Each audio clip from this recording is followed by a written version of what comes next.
It talks about Albert Einstein. Albert Einstein made a statement. He says that I'm not interested in the phenomenon or that phenomenon. Einstein had said earlier in his life, I want to know the thoughts of God. The rest are mere details. But as he lay there dying in the Princeton hospital, he must have understood that these were secrets that God was clearly keen to hang on to. You know what the secret is? Love. Love. Love.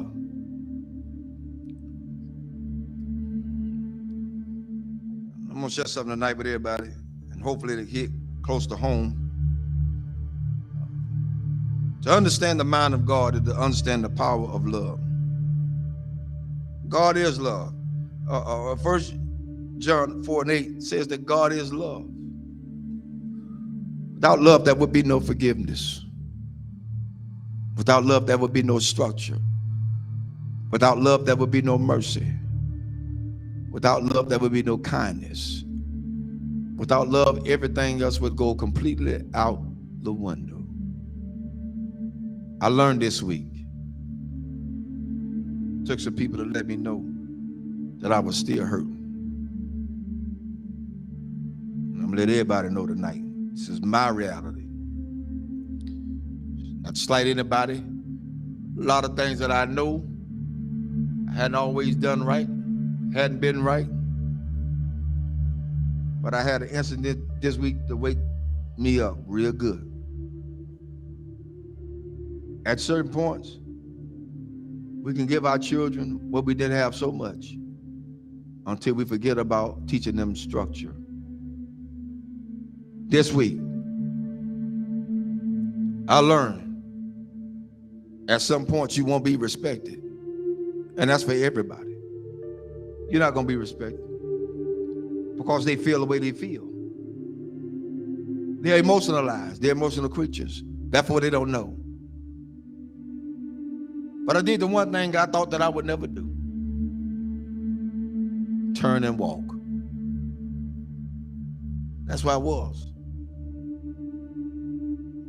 But I found out that I had a whole halo of hurt that I'd never been released from.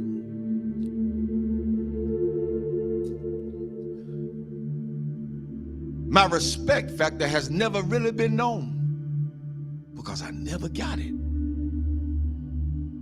Never got it. People say they respect you. Say they love you. Where is it? One of the things we got to realize is what we train our children to do, they're going to do it to the fullest extent. If you let them be into your business as adults, then they're going to have all rights and privileges to say what they want to say, not knowing the outcome of what could be. But I learned something. Even though I went through all that hurt and I'm still hurting, that's all right. I don't mind it. I'm going to go through this thing. I'm going to go through it. Because at this point, I don't owe nobody nothing. I owe God himself. For me, I did what I needed to do and walked away. I did what I had to do and walk away. And it ain't easy. It ain't easy trying to do right and you still get damaged. It ain't easy. God help me tonight. It is not easy. It is not easy to be in a place and feel like you're trapped. Because even when you do good, evil is always present.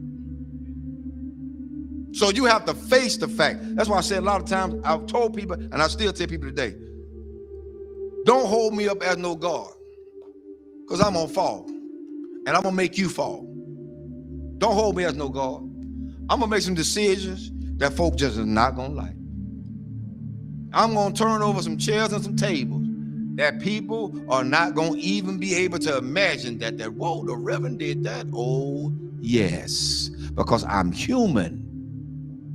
I'm human. I'm human. One thing I learned from all this is that you don't have to stay where you're not welcome. Thirdly, I ain't studying nothing nobody say. I came in this world alone. I'm gonna die alone. So you got to stand for yourself. I'm teaching my children that now, and I'm teaching them that from a distance right now. Because what could have happened didn't. And I love all of them. I love everybody. I love everybody. But there comes a point in your life you got to let go. You got to let go. How long do you have to put up with a lot of stuff? You did your part. You did what you can do. Now it's time to let them go. A lot of parents out there suffering now, and I'm telling all parents out there now, you done did all you could with your child. They're in their adulthood. They think they know it all. They done seen the world. They got more sense than you. Let them go. Release them in the Lord's hand. If you get in the way, you get in the way of God's hand. Get out the way. Because whatever God got for them, that's what he's going to get. Well, that's how it is. Children shouldn't be involved in the parents' business. Amen. I'll say it again. Children should not be involved in their parents' business. Whatever go on between those two, that's their problem. Not the children. But the children are affected by it. But guess what? It's up to those parents to sit the children down and talk to them together, not apart. Together.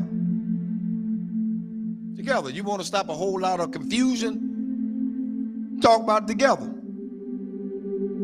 You don't want to break down the communication? Talk about it together. At this point for me going forward, that's what we're going to do. And if they can't do that,